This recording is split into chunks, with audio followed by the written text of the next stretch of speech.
Você já parou para pensar em como uma história de amor, família e sonhos pode se transformar num pesadelo irreversível? Essa é a história do Daniel, um homem que nasceu para ser pai, amigo, marido e que teve a sua vida arrancada de forma brutal por quem ele mais amava. Você já vai entender do que eu tô falando, mas antes, se tá chegando por aqui agora e ainda não é inscrito no canal, já se inscreve e ativa o sininho para não perder as notificações, porque assim, todas as vezes que eu publicar um vídeo novo, o YouTube te avisa e você corre aqui para assistir comigo. Eu te convido também a me seguir nas redes sociais, porque por lá eu tô sempre interagindo com vocês. E agora sim, vamos pro que interessa e bora pro caso de hoje.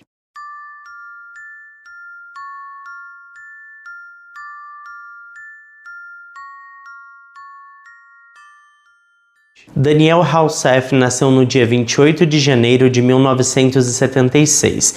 Ele era o tipo de pessoa que carregava no peito o peso do mundo, mas nunca deixava de sorrir. Ele cresceu no interior dos Estados Unidos, ajudando na fazenda da família, lado a lado com os pais. Era uma família simples, unida, onde o trabalho duro não era uma opção, era o estilo de vida. Desde pequeno, Daniel teve contato com a terra, com os animais, com aquele ritmo lento e intenso do campo. Os pais dele o ensinaram a importância de ser íntegro, trabalhador, de cuidar da família como se fosse um bem sagrado. E ele aprendeu direitinho. Mas nem só do campo vivia o menino. O Daniel também era curioso, criativo e desde cedo mostrou talento para música. Ele aprendeu a tocar piano com uma sensibilidade impressionante e mais tarde, já adolescente, se apaixonou pela bateria. Não demorou muito para ganhar o apelido carinhoso de drummer, ou em tradução direta, o Dan baterista. Os amigos gostavam dele, ele era carismático, tinha aquele jeito de quem acolhe,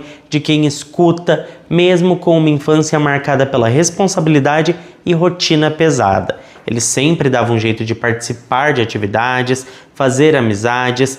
Era fácil gostar do Daniel, porque ele tinha muitas qualidades. Em 1994, tudo mudou. Foi nesse ano que o pai dele, o pilar daquela família, morreu subitamente de um aneurisma cerebral. O chão se abriu para a família, o luto não foi só uma ausência, foi um buraco no coração de todos. O Daniel tinha apenas 18 anos e aquilo o abalou profundamente. Ele se fechou, ficou mais introspectivo, mais calado, mas como sempre ele reagiu com o que tinha aprendido em casa: força, disciplina e fé na família. Um ano depois, mesmo ainda de luto, Daniel terminou o ensino médio. Ele decidiu seguir adiante, foi estudar música numa faculdade a cerca de 1 hora de distância da cidade natal e ali ele começou a desenhar um novo futuro. Ele se formou em música e depois partiu para um mestrado em administração. Foi nessa fase que o destino cruzou o caminho do Daniel com o de uma jovem chamada Elizabeth Shawark. Ela era de Salem, no Oregon, aquela cidade conhecida por ser a cidade das bruxas,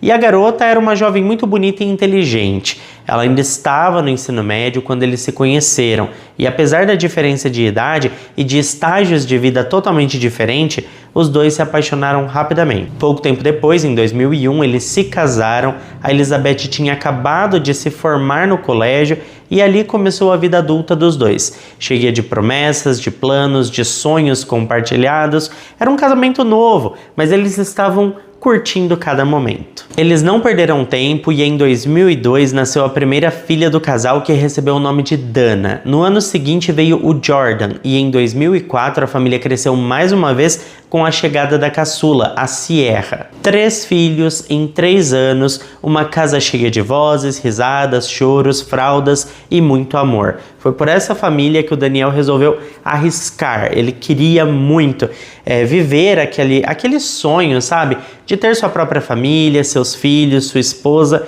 e estava dando certo. E como eu ia falando, né, foi pela família que o Daniel resolveu se arriscar. Eles se mudaram para Las Vegas e ele fundou o seu próprio negócio de tecnologia. Um homem prático, esforçado, com visão, o negócio cresceu, as coisas iam bem e o Daniel, obviamente, estava muito feliz e realizado.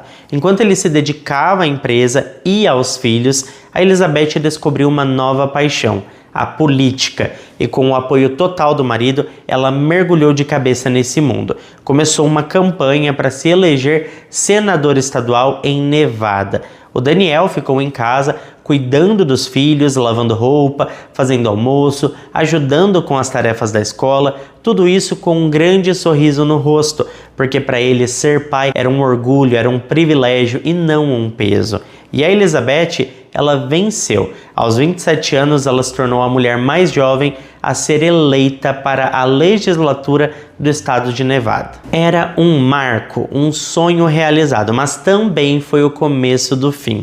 A nova rotina da Elizabeth exigia que ela passasse muito tempo fora, em Carson City, a mais de 7 horas de Las Vegas. Com isso surgiram alguns problemas, como a distância, o estresse e os boatos. Sim, começaram a surgir rumores de que a Elizabeth estava tendo um caso com um colega de política chamado Tiger, um ex-jogador de golfe e figura política conhecida na região. Inicialmente, o Daniel preferiu acreditar na esposa, achava que era paranoia, coisa da cabeça dele, mas aos poucos os sinais foram ficando difíceis de ignorar. As mensagens no celular, as viagens, a ausência emocional. Quando o Daniel finalmente confrontou a Elizabeth, ela negou tudo, disse que ele estava sendo inseguro e ciumento.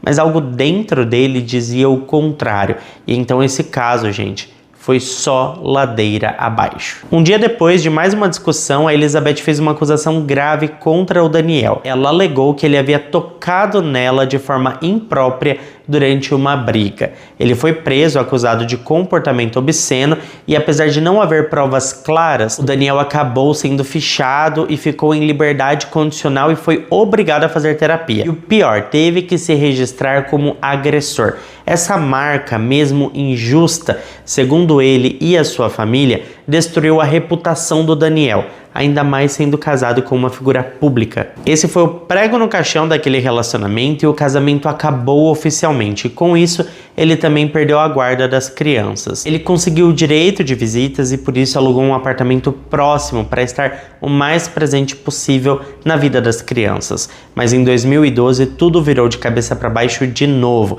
porque a Elizabeth se casou com o Tiger, aquele mesmo de quem as fofocas da vizinhança diziam que eles tinham um relacionamento. E depois do casamento, o casal se mudou com as crianças para o Alasca, quase 2.000 quilômetros de distância da onde o Daniel estava. A distância física virou também distância emocional. As visitas se tornaram cada vez mais espaçadas, chegando ao ponto de se tornarem raras. O contato virou um telefonema esporádico, mas o Daniel nunca desistiu, ele gostava muito dos filhos e ele continuou tentando. Ele mandava mensagens, visitava quando podia, escrevia cartas. Ele não queria ser apagado da vida dos filhos. E em 2020, quase uma década depois, veio a oportunidade que ele tanto esperava. A Elizabeth e o Tiger decidiram voltar para Las Vegas. O Daniel ficou radiante, especialmente com a reaproximação da filha caçula, a Sierra, que agora era uma adolescente de 15 anos.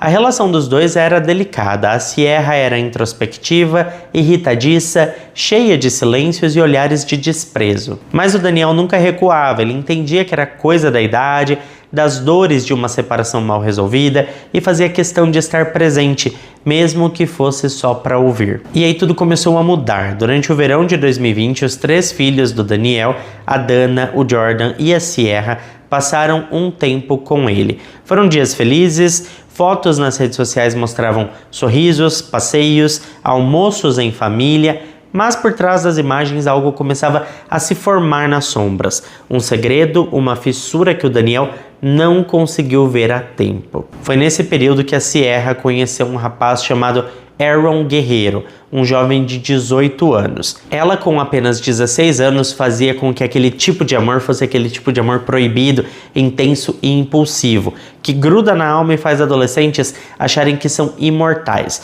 Os dois começaram a se ver escondidos, apaixonados, planejando uma vida juntos. Eles queriam fugir para Los Angeles, começar do zero, longe das regras dos pais, do mundo e de todas as pessoas que pudessem de alguma forma reprimir aquele relacionamento. O Daniel não sabia de nada, mas o que ele percebia era uma filha cada vez mais distante, irritada e reativa. Ainda mais porque ele insistia em manter a conexão, ele queria que a Sierra se sentisse mais amada, acolhida e próxima. Mas o que ele não sabia era que por trás das portas do quarto dela, planos sombrios estavam sendo traçados. E tudo que ela queria era a distância do pai. Por isso ela ficava tão irritada na presença dele. Quando o verão acabou e os irmãos voltaram para a casa da mãe, a Sierra se recusou. Ela disse que não se sentia segura com a mãe nem com o padrasto. Ela começou a falar de abusos, demonstrando medo e chorando muito. E o Daniel, como qualquer pai preocupado, levou isso a sério. Ele entrou na justiça e pediu a guarda da filha. A princípio, o pedido foi negado, mas a Sierra continuou fugindo da casa da mãe e correndo para os braços do pai.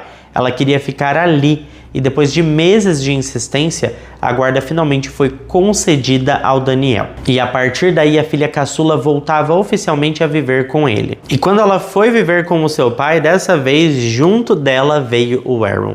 Os encontros entre os dois continuavam mesmo proibidos, e quando o Daniel descobriu o namoro, e principalmente o plano dos dois de fugirem juntos, ele ficou em choque. A ideia de perder a filha de novo, agora para um desconhecido, o assustava profundamente, e ele fez o que qualquer pai faria. Chamou os pais do Aaron, conversou com a ex-esposa e tentou unir os adultos num acordo para afastar os dois. E por um momento parecia que tudo ia se resolver. Todos os pais concordaram. A Sierra e o Aaron não deveriam mais se ver. Era perigoso, precoce, descontrolado. E os adultos já tinham tomado uma decisão. Mas a gente sabe como que é o amor de adolescentes, principalmente esse amor cego que não respeita as fronteiras e os limites dos pais. E inclusive a separação imposta só inflamou ainda mais os dois. Eles começaram a se ver às escondidas e, mais do que isso, começaram a alimentar juntos um ódio crescente pelo Daniel. Na mente da Sierra, o pai não era um protetor, ele era um obstáculo, a pedra no caminho entre ela e o amor da vida dela. E com o tempo, aquele obstáculo precisava ser eliminado de uma maneira ou de outra. E tem muitos casos que eu trago aqui no canal que mostram, que você se tornar um obstáculo num relacionamento pré-adolescente ou adolescente pode ser algo fatal e perigoso. Porque para os adolescentes tudo que é proibido é mais gostoso. Então quando você proíbe, eles gostam de ficar cada vez mais juntos só para ter aquele sentimento de que estão quebrando as regras. Bom, no dia 8 de abril de 2021, a Sierra colocou um plano em prática. Um plano frio, meticuloso e absolutamente impensável para alguém tão jovem. Ela roubou o cartão do pai, sacou o dinheiro e foi até um supermercado acompanhada do Aaron. As câmeras de segurança registraram os dois comprando produtos como água sanitária, luvas descartáveis, toalhas e itens de limpeza. Em seguida, eles passaram numa loja de ferragens onde compraram um serrote elétrico, lâminas novas, fluido inflamável e a gente percebe pela lista de compras que algo ruim ia acontecer. Com tudo pronto, ela voltou para casa e esperou o pai chegar. Quando Daniel entrou, ele foi emboscado. A Sierra e o Aaron o atacaram brutalmente. Foram mais de 70 golpes com um objeto cortante, maioria na cabeça e nas costas. Um ataque simplesmente covarde pelas costas, sem chance de defesa. Depois, com o serrote, eles tentaram separar tudo em partes, mas não ficou como eles esperavam, então eles colocaram o corpo dentro de um saco de dormir e atearam fogo na casa, numa tentativa desesperada de apagar os vestígios daquele crime horrível. Mas o fogo, gente, como se a verdade se recusasse a ser apagada, não destruiu a casa nem a cena do crime. O incêndio foi contido antes de causar maiores danos. E dentro da casa ficou tudo. As ferramentas, os produtos químicos, as câmeras de vigilância, os rastros ali, de sangue e tudo mais. Enquanto isso, a mãe do Daniel, preocupada por não conseguir falar com o filho, começou a mandar mensagens. Primeiro ela ligou, mas sem resposta ela mandou uma mensagem para Sierra. Sierra até respondeu, mas mentiu dizendo que o pai estava no banho. Depois inventou que o celular dele tinha parado de funcionar. Ela até mandou um emoji de carinha sorridente, como se nada tivesse acontecido. Ou como se de forma implícita ela estivesse rindo do que tinha acabado de fazer. Enquanto a família se angustiava, Sierra e o Aaron pegavam a estrada. Mas ao invés de seguirem para Los Angeles, como haviam sonhado, eles decidiram fugir para Salt Lake City, em Utah. Eles achavam que ir para Los Angeles era previsível demais, eles se achavam espertos, achavam que tinham tudo sob controle e cometido o crime perfeito. Eles achavam que estavam arrasando na fuga e que estavam no controle daquela situação. Mas o horror que eles deixaram para trás não demorou para ser descoberto. Na manhã seguinte, uma amiga da família foi até a casa do Daniel a pedido da mãe dele. Ao chegar, já percebeu algo estranho: o cheiro, a escuridão, o silêncio, e no fundo da garagem ela encontrou o corpo. O choque foi indescritível. A polícia chegou e logo percebeu que aquilo não era um acidente, era um assassinato.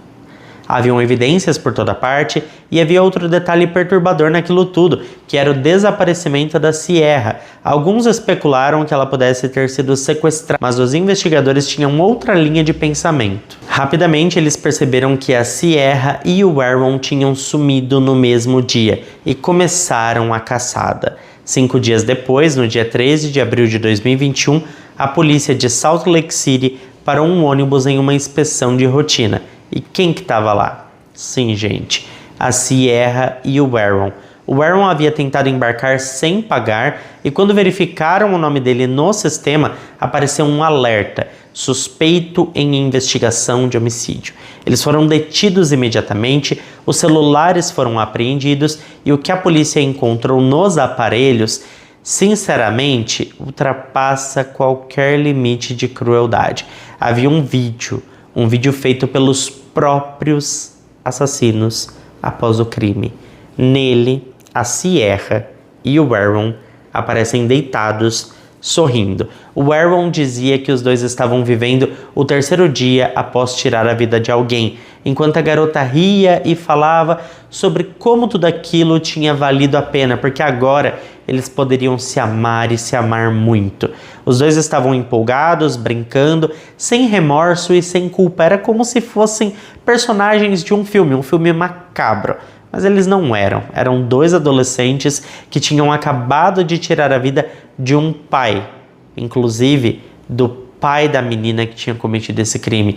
E eles estavam celebrando isso. A frieza daquele vídeo destruiu qualquer dúvida que ainda restava. E a prisão da Sierra e do Aaron foi apenas o começo de uma nova onda de horror. Depois que os dois foram detidos naquele ônibus em Utah, os detetives iniciaram uma investigação minuciosa. Os celulares, as mochilas, as roupas, tudo foi analisado e o que eles encontraram só serviu para confirmar os piores pesadelos da família. Era óbvio, como eu falei para vocês, o vídeo gravado pelos dois era sim a prova concreta e ele viralizou rapidamente dentro dos bastidores da polícia, porque todos os investigadores e os oficiais queriam ver para entender a natureza doentia daquilo. Era um registro cru da banalização da vida humana. Ali eles estavam rindo, brincando, falando, gente, de relações íntimas, como se fosse um pagamento por tudo que tinha acontecido, como se fosse uma vantagem de tudo aquilo. Como eu citei para vocês, né, a frase que a Sierra disse é que tudo tinha valido a pena porque agora eles podiam se amar e se amar muito e se amar loucamente, e é naquele sentido mesmo que vocês estão imaginando. A frieza daquele vídeo, sinceramente, era insuportável, mas mesmo assim, quando o caso foi parar na justiça, os dois se declararam inocentes. Dá pra acreditar nisso? A promotoria já tinha evidências claras demais: testemunhos, gravações de segurança, comprovantes de compra de materiais usados no crime, extratos bancários e o próprio vídeo gravado pelos dois, mas ainda assim a Sierra e o Aaron escolheram o caminho do julgamento, disseram que eram inocentes e que estavam com suas consciências tranquilas. Aquela decisão abalou ainda mais a família do Daniel, que já sofria ao imaginar o que ele havia enfrentado em seus últimos minutos de vida. Agora, ainda teriam que ouvir defesas, justificativas, alegações de advogados contratados para fazer com que ela se livrasse daquele crime junto com o namorado. A família teria que engolir tudo isso. E ninguém estava a fim de aguentar essa porcaria toda. Os familiares estavam de saco cheio. Eles aguardavam respostas e justiça. Eles queriam saber o que tinha acontecido com a Sierra. O que levou uma filha tão amada, criada com tanto carinho, a tirar a vida do próprio pai daquela forma. E em 2022, um ano após o crime, os dois mudaram de ideia, tá? Talvez pressionados pelas evidências, talvez aconselhados pelos seus advogados, a Sierra e o Aaron decidiram mudar os seus depoimentos e se declarar culpados. Dessa forma, eles evitariam enfrentar um julgamento completo e talvez escapassem de uma sentença ainda mais pesada. Por esses crimes, ambos foram condenados à prisão perpétua com possibilidade de liberdade condicional após 22 anos.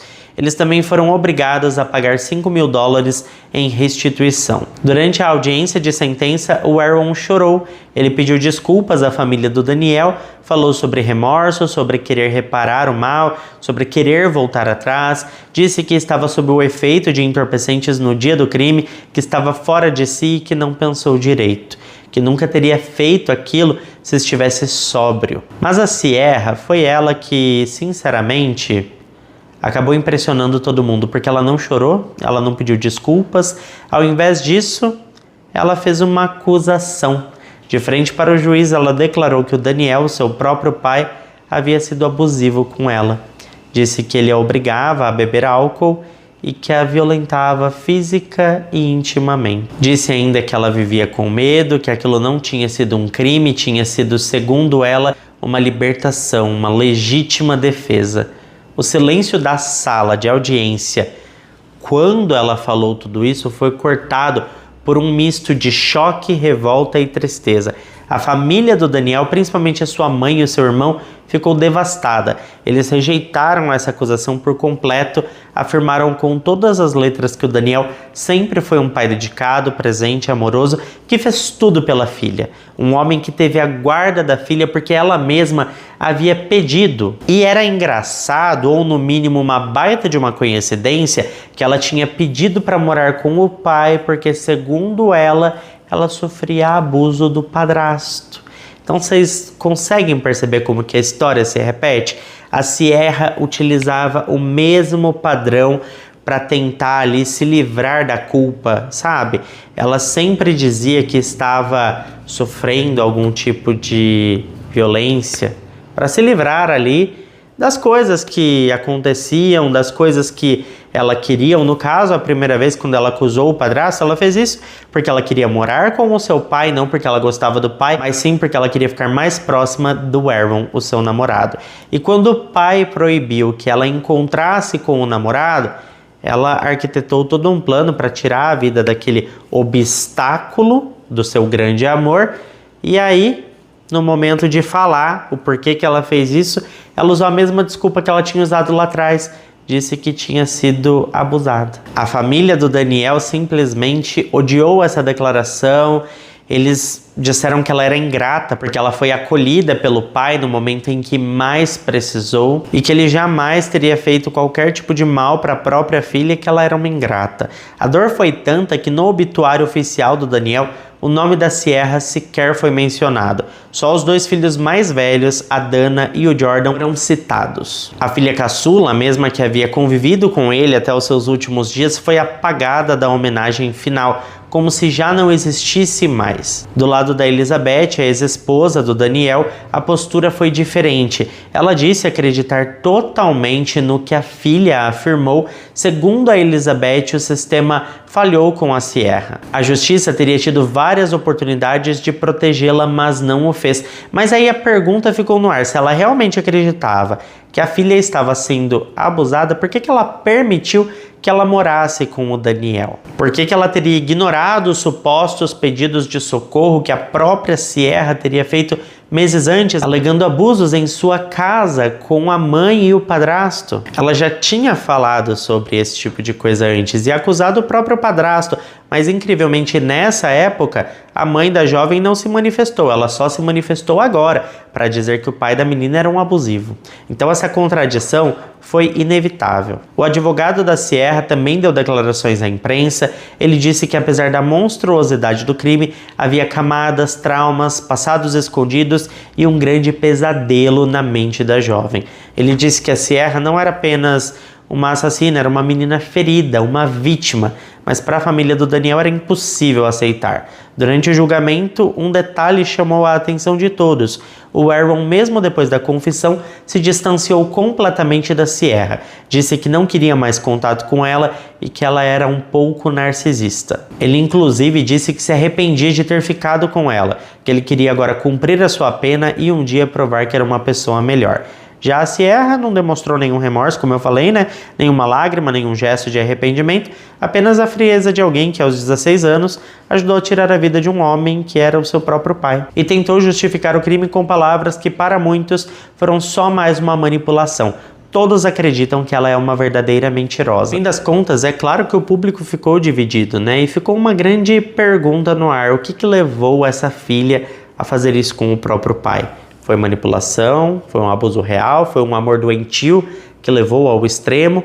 Ou tudo foi parte de um plano inconsequente, frio e irreversível para ficar com o seu grande amor? Talvez nunca saberemos com certeza, mas o que eu quero saber mesmo é a sua opinião sobre esse caso todo, que para mim é um caso bastante cruel. Então deixa para mim aqui nos comentários o que você achou dessa história. Muito obrigado a quem ficou até aqui comigo. Se ficou até aqui, não esquece de deixar o seu like, que ajuda muito na divulgação do canal. Eu fico por aqui, beijo grande para todos vocês e até o próximo vídeo.